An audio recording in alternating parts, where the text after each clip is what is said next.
गर्जा Maharashtra news सदैव आपल्यासोबत। नमस्कार, मी ज्योती। गर्जा महाराष्ट्र न्यूज मध्ये आपले स्वागत। सर्वप्रथम एक नजर टाकूया आजच्या हेडलाईन्सवर। राज्यभरातील अनधिकृत प्रार्थनास्थळे तोडण्याचे मुंबई हायकोर्टाने दिले आदेश। 29 नोव्हेंबर 2009 नंतरच्या अनधिकृत प्रार्थनास्थळांवर पडणार हातोडा। शुक्रवारी मुंबईत महाराष्ट्र काँग्रेसकडून महात्मा गांधींसाठी प्रेरणा यात्रेचं आयोजन।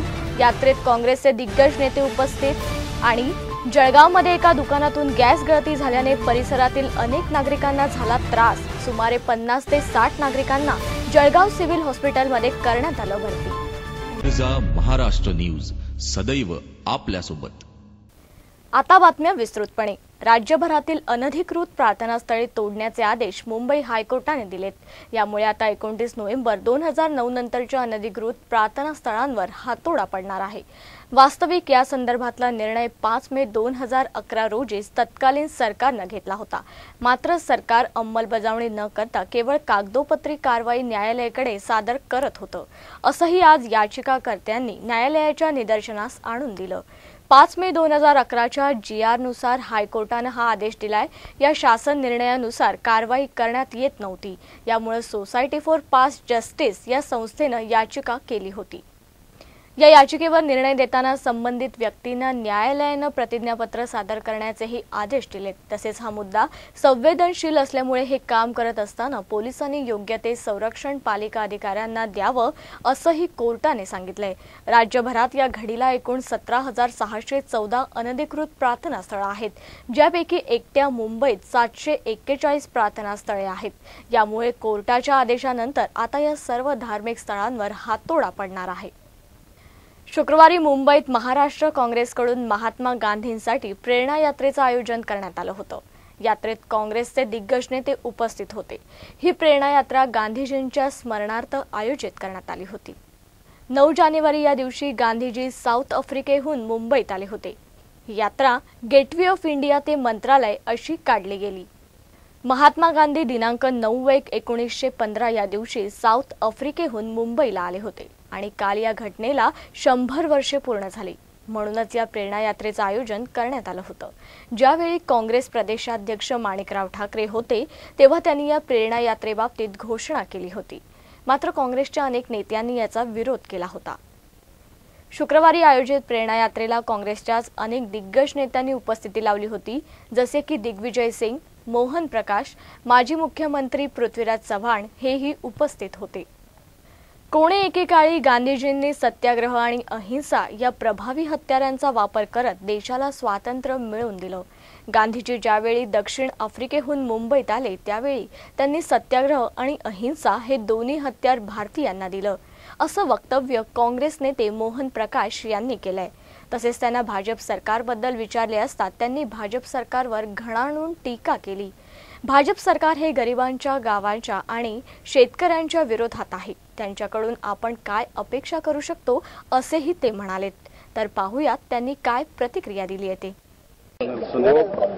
पूरी दुनिया में शोषण और गुलामी के खिलाफ जो आज सबसे बड़ा हथियार है महात्मा गांधी जी का सत्याग्रह और अहिंसा, जिसका प्रयोग उन्होंने दक्षिणी अफ्रीका में किया और गोखले साहब को उन्होंने आमंत्रित किया। गोखले साहब ने कहा कि अब हिंदुस्तान में आपको की आवश्यकता है, तो आज के दिन ही श्री महात्मा गांधी यहाँ पर साउथ अफ्रीका के सत्याग्रह की सफलता के बाद यहाँ आए और उसके बाद जो देश के अंदर उन्होंने आजादी की लड़ाई में सत्याग्रह और अहिंसा के हथियार को इस देश के लोगों को दिया, आज वो पूरी दुनिया का हथियार है।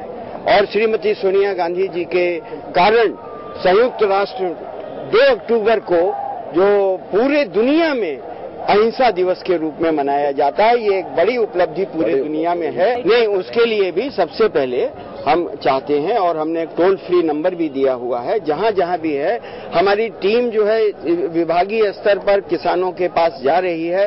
21 तारीख को, 23 तारीख को इसी महीने में लगातार है। और आपने देखा कि जिस दिन विधानसभा का सेशन शुरू हुआ 8 तारीख को, उस दिन कांग्रेस पार्टी प्रदेश कांग्रेस ने किसानों के सवाल पर ध्यान आकर्षित करने के लिए एक बहुत बड़ा जो जुलूस है, मोर्चा वहां पर निकालने का काम किया। हमारे लोगों ने विधानसभा में भी उठाने का काम किया और हम सरकार का ध्यान बराबर इस दिशा में आकर्षित है। ये गरीब विरोधी सरकार है, गांव विरोधी सरकार है, किसान विरोधी सरकार है, इसलिए उसकी निगाह नहीं है इन तकलीफों पर। ज्या प्रकारे महात्मा गांधीजींनी हिंदू मुस्लिमांना एकत्र आणून भारताला स्वातंत्र्य दिलं, त्याचप्रमाणे आताही हिंदू मुस्लिमांनी एकत्र आलं पाहिजे, तरच आपल्या मुंबईवर होणाऱ्या हल्ल्याला आपण तोंड देऊ शकतो। भाजप सरकारनं हिंदुत्वाचा अजेंडा चालवून हिंदू आणि मुस्लिम समाजात फूट पाडण्याचे प्रयत्न सुरू केलेत। आप पार्टी आणि भाजपा सरकार या दोन्ही पक्षांची सारखीच भूमिका आहे, जे काँग्रेसचे वोट तोडण्याच्या नेहमीच प्रयत्नात असतात। दरम्यान दिग्विजय सिंग यांनी भाजपा नेता शहनवाज हुसेन यांना निशाणा साधत ते लव जिहाद याच्यावर विश्वास ठेवतात का असा प्रश्नही केला। Arvind Kejriwal, I have always said, is more or less a creation of the BJP to divide the Congress vote. स्वीकार किया था कि जब तक हिंदू मुसलमानों को बांटोगे नहीं, देश पे राज नहीं हो सकता। और तभी से उन्होंने सांप्रदायिक हिंदू संगठन और सांप्रदायिक मुस्लिम संगठनों का गठन उनके आशीर्वाद से हुआ, जिन्होंने कभी ब्रिटिश हुकूमत का विरोध नहीं किया, हमेशा महात्मा गांधी और कांग्रेस का विरोध किया। वही चुनौतियां आज फिर से देश के सामने हैं। एक हुकूमत एक ऐसी आ गई है जो कि इस देश के नैसर्गिक साधन, नेचुरल रिसोर्सेज को फिर से पिछले दरवाजे से उन समाजदार लोगों को सौंपना चाहती है जो इस देश के अर्थव्यवस्था का शोषण करना चाहते हैं।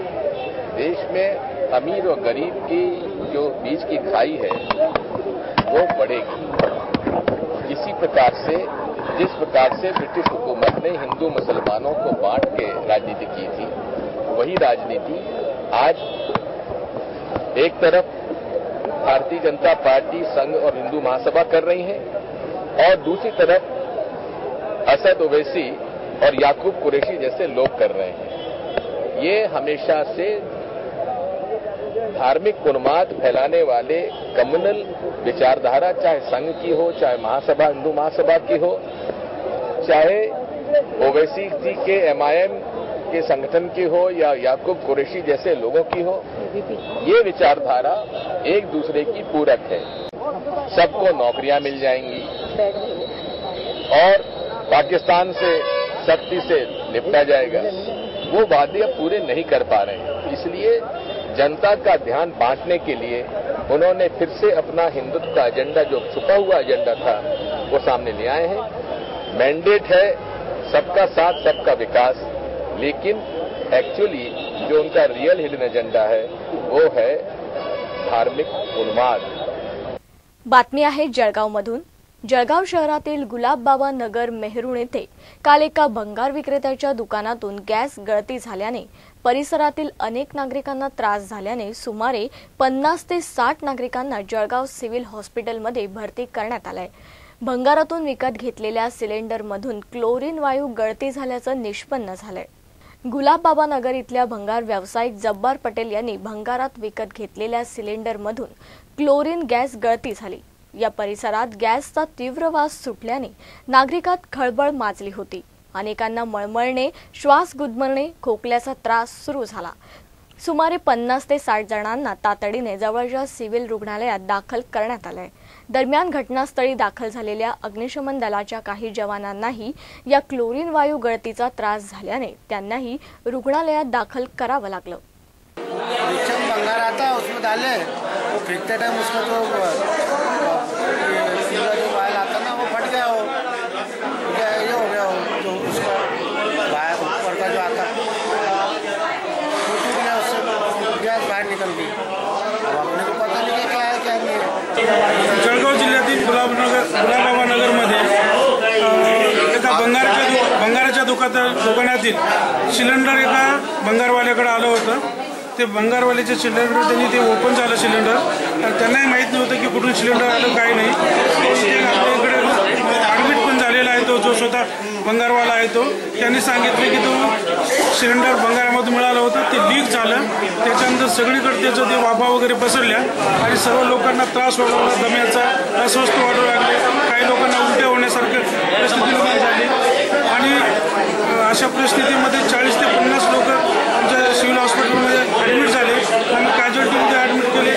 7-8 डॉक्टर पण आमच्याकडे आहेत. पेशंटला आता श्वासाचा त्रास होतो, पण अशी क्रिटिकल कंडिशन सध्या तरी नाही आपल्याकडे. पेशंट रिकवर होतील अशी आहे मला. बातमी आहे नागपूरमधून. 1984 साली झालेल्या शीख हत्याकांड दरम्यान 200 पेक्षा अधिक आरोपींवर खटले दाखल करण्यात आले होते. त्यांच्या केसेस आजही तशाच चालू आहेत. अनेक आरोपी तुरुंगात खितपत पडलेत. 30 वर्षांचा कालखंड हा छोटा नसतो. अनेकांचं आयुष्य अक्षरशः उद्ध्वस्त झाले आहेत. या कैद्यांची लवकरात लवकर सुटका व्हावी या मागणीसाठी नागपूर इथल्या संविधान चौक येथे विरोध प्रदर्शन करण्यात आलं. यावेळी आंदोलकांनी सरकारला इशारा देत सांगितलं की या कैद्यांना लवकरच सोडलं नाही तर परिस्थिती विस्फोटक होऊ शकते, असंही आंदोलकांनी सांगितलंय. जितने भी कैदी लोगों को जो रिहाई हो रही, जिनकी सजा पूरी हो चुकी है, बुजुर्ग हो गए, जिनको दिखना बंद हो चुका है, उनको अभी भी जेलों में सजा पूरी नहीं करती भी है वहाँ पे. उनके लिए गुरबख्श सिंह जी खालसा अम्बाला में भूख हड़ताल कर रहे हैं. उनको 57 दिन हो चुके हैं, लेकिन कोई सरकार उनको पूछने नहीं गई भी क्यों ये हो रहा है, और आज तक उनके ऊपर कोई एक्शन नहीं. उसको सरकार को जगाने के लिए रोष मार्च कर जो जेलों में हमारे आदमी सिख खालसा लोग जो कैदी, उनकी कैद पूरी हो चुकी है लेकिन उनको छोड़ा नहीं जा. इसके लिए हम सब ने, हमारे जो खालसा 57 दिन से भूख हड़ताल पर बैठे हैं, इसलिए हम सब लोगों ने उनके प्रति, उनकी आवाज़ नहीं सुन रहा कोई. जिसकी रिहाई पूरी हो चुकी है उसको कैद में ना रखा जाए, उन कैदियों को छोड़ दिया जाए. इसके लिए हम शांतिपूर्वक सरकार से विनती करते हुए हमने ये रैली निकाली. कवी संमेलन हे सहसा सभागृहात किंवा शाळा कॉलेजमध्ये होताना पाहिलं असेल. मात्र पिंपरीतील चाकण येथे कवी संमेलन हे एका फुलांच्या बागेत आयोजित करण्यात आलं. अशा या आगळ्या वेगळ्या कवी संमेलनाचा नागरिकांनी मनसोक्त आनंद उपभोगला. वाढत्या औद्योगिकीकरणामुळे शेती, ग्रामीणपणाचा वास कमी होतोय. अनेक कवी फुलांवर, निसर्गावर कविता करतात. निसर्गाच्या सानिध्यात या कवींच्या कविता बहराव्यात, वास्तववादी कविता व्हाव्यात या दृष्टिकोनातून फुलांच्या बागेत कवी संमेलन आयोजित करण्यात आलं होतं. सप्तपदी घालताना शेवटपर्यंत साथ देईल अशी दोघांनी विश्वासपूर्वक शपथ घेतली. लग्नात सप्तपदी घालताना शेवटपर्यंत साथ देईल अशी दोघांनी विश्वासपूर्वक शपथ घेतली. दुष्काळ पडला, कर्ज काढलं. दुष्काळ पडला, कर्ज काढलं. कर्ज फिटेना, व्याज वाढलं. दुष्काळ पडला, कर्ज काढलं. कर्ज फिटेना, व्याज वाढलं. गड्याचं दगडासारखं काळीज मेणासारखं वितळलं. गड्याचं दगडासारखं काळीज मेणासारखं वितळलं. भास करून दाव फांदीला टांगलं. भास करून दाव फांदीला टांगलं. भास करून दाव फांदीला बांधलं आणि संसाराचं स्वप्न झाडाला टांगलं. भास करून दाव फांदीला बांधलं आणि संसाराचं स्वप्न झाडाला टांगलं. शेवटच्या ओळी पहा, समजून घ्या. बाई रडली पडली, बाई रडली पडली, झडली कुडली. बाई रडली पडली, झडली कुडली आणि रडता रडताच तिचं मेणासारखं काळीज दगडासारखं झालं. तिचं मेणासारखं काळीज दगडासारखं झालं. साधारणतः ग्रामीण महाराष्ट्रामध्ये एक असं चित्र आहे की आज मितीला शेतकऱ्यांच्या आत्महत्या फार मोठ्या प्रमाणावर होत आहेत. पण त्यामध्ये असं दिसून आलं की आत्महत्या या सर्वसाधारणपणे 90% आत्महत्या हे पुरुष करतायत. स्त्रियांचं त्यामध्ये प्रमाण हे नगण्य आहे. मग प्रश्न असा पडतो की पुरुषच आत्महत्या का करतात, स्त्रिया आत्महत्या का करत नाही. मग त्यामधून असं दिसून आलं की स्त्रियांमध्ये मुळातच एक संयमी, सहनशीलती वृत्ती असते आणि परिस्थितीशी, प्रसंगाशी लढण्याची वृत्ती असते आणि म्हणून स्त्री ही लढत असते, प्रसंगांना सामोरं जात असते. आजही महाराष्ट्रामध्ये असे अनेक खेडोपाडी चित्र आहे की जे संसार आहेत ह्या स्त्रिया स्वतः चालवतात, स्वतः कष्ट करत असतात आणि स्वतः स्त्रिया हे संसार चालवत असतात. आणि कवितांना कुठल्याही विषयांचं बंधन नसतं हे या कवी संमेलनामध्ये दिसून आलं. संमेलनामध्ये शेती, शेतकरी, फुलं, मानवी जीवन अशा अनेक विषयांवर कविता सादर झाल्या. तर काहींनी फुलों की रंग से या गाण्याच्या चालीवर चक्क कविता गायन केलं. या कवी संमेलनामध्ये 25 कवींनी सहभाग घेतला होता. लगती है प्यारी कितना है प्यारा नजारा, फूलों की खुशबू लगती है प्यारी कितना है प्यारा नजारा, दुख हो या सुख हो जी भर के जी लो, दुख हो या सुख हो जी भर के जी लो, कर ले हंस कर गुजारा, कितना सुंदर कितना प्यारा फूलों भरा नजराना, जीवन भर साथ देना धरती का है पुकारा. 3 वर्षापासून या शहरामध्ये काम करीत आहे. गेले 35 संस्थांची मिळून या पिंपरी चिंचवड शहरातील अशी ही समिती निर्माण झालेली आहे आणि खऱ्या अर्थाने नाही का वाखवण्याजोगं काम समितीचं आहे. त्याचबरोबर शब्दधन काव्य मंच 15 वर्षापासून या क्षेत्रामध्ये काम करीत आहे साहित्याच्या, आणि वेगवेगळ्या दृष्टिकोनातून कवी संमेलन आम्ही आयोजित करीत असतो. त्याला उत्तम प्रतिसादही आपल्या शहरवासियांतील शहरातील सर्व कवींतर्फे मिळत आलेला आहे. आणि फुलों की रंग से कवी की कलम से हा जो कार्यक्रम आपण या कवी संमेलनाचा घेतलेला आहे, आयोजित केलेला आहे, तर त्याच्या मागचा उद्देश हाच आहे की खऱ्या अर्थाने आता ग्रामीण भागामध्ये औद्योगिकरणाचा झपाटा आणि संपूर्ण महाराष्ट्राचा जर परिसर पाहिला तर झपाट्याने जे औद्योगिकरण होत आहे आणि शहरीकरण होत आहे, त्यामुळं हा ग्रामीण भाग टिकतो की नाही अशी परिस्थिती आज अखंड महाराष्ट्रावर येऊन ठेपलेली आहे. फुलांच्या कवी संमेलनात मला एवढंच म्हणावंसं वाटतं, सुरेश भटांच्या 4 ओळी. आयुष्य खूप छान आहे, थोडं लहान आहे, रडतोस काय वेड्या लढण्यात शान आहे, काट्यातही फुलांची झुलती कमान आहे, उचलून घे हवे ते दुनिया दुकान आहे. सुखासाठी कधी हसावं लागतं तर कधी रडावं लागतं, कारण सुंदर धबधबा होण्यासाठी पाण्यालाही उंचावरून पडावं लागतं, पाण्यालाही उंचावरून पडावं लागतं. बातमी आहे अहमदनगरमधून. कोणत्याही दबावाला बळी न पडता तसेच कोणाचीही भीडभाड न ठेवता महापालिका प्रशासनाने शहरात गुरुवारपासून अतिक्रमण हटाव मोहीम सुरू केली आहे. पहिल्याच दिवशी माळीवाडा बसस्थानक ते माणिक चौकादरम्यान 500च्या आसपास अतिक्रमणे हटवण्यात आली. शनिवारपर्यंत ही मोहीम अशीच सुरू राहणार आहे. शहरातील रस्ते अतिक्रमणामुळे अरुंद झालेत. वाहतूक कोंडी ही नित्याचीच बाब होऊन बसली आहे. यामुळे शहरातील अतिक्रमणे हटवण्याचा आराखडा उपायुक्त अजय चारठाणकर यांनी अगोदरच आखला होता. मात्र पोलीस बंदोबस्त मिळत नसल्याने मोहीम लांबणीवर पडली होती. पंचपेर चावडी आशा टॉकीज मार्गे मोहीम माणिक चौकापर्यंत राबवण्यात आली. पाठीमागे पुन्हा काही पथारीवाले रस्त्यावर येऊन बसल्याने मोहीम दुपारनंतर पुन्हा माघारी निघाली. टिळक रस्त्यापर्यंत मोहीम राबवण्यात आली. मोहिमेदरम्यान काही अतिक्रमणधारकांनी विरोध केला. मात्र नगररचना बांधकाम विभागाचे पथक सोबत असल्याने जागेवरच त्यांची तक्रार निकाली काढत अतिक्रमण करण्यात येत होतं. जेसीबी, क्रेन, डंपरसह महापालिकेचे 50 कर्मचारी आणि 30 पोलिसांचा फौजफाटा पाहून रस्त्यावर पथारी मांडून बसलेल्यांची पळापळ झाली. आशा टॉकीज चौकातील अतिक्रमण काढताना किरकोळ बाचाबाचीचा प्रकार वगळता या मोहिमेची पहिल्याच दिवशी धडाकेबाज सुरुवात झाली. राजकीय नेत्यांचे खडे समर्थक असलेल्या दोघांचं अतिक्रमण महापालिकेच्या पथकाने हटवलं. जाता जाता पुन्हा एक नजर टाकूया आजच्या हेडलाईन्सवर. राज्यभरातील अनधिकृत प्रार्थनास्थळे तोडण्याचे मुंबई हायकोर्टाने दिले आदेश. 29 नोव्हेंबर 2009 नंतरच्या अनधिकृत प्रार्थनास्थळांवर पडणार हातोडा. शुक्रवारी मुंबईत महाराष्ट्र काँग्रेसकडून महात्मा गांधींसाठी प्रेरणा यात्रेचं आयोजन. यात्रेत काँग्रेसचे दिग्गज नेते उपस्थित. आणि जळगावमध्ये एका दुकानातून गॅस गळती झाल्याने परिसरातील अनेक नागरिकांना झाला त्रास. सुमारे 50 ते 60 नागरिकांना जळगाव सिव्हिल हॉस्पिटलमध्ये करण्यात आलं भरती. महाराष्ट्र न्यूज सदैव आपल्यासोबत. बुलेटिनमध्ये आज इतकंच. तुम्ही पाहत रहा फक्त गरजा महाराष्ट्र न्यूज सदैव आपल्यासोबत.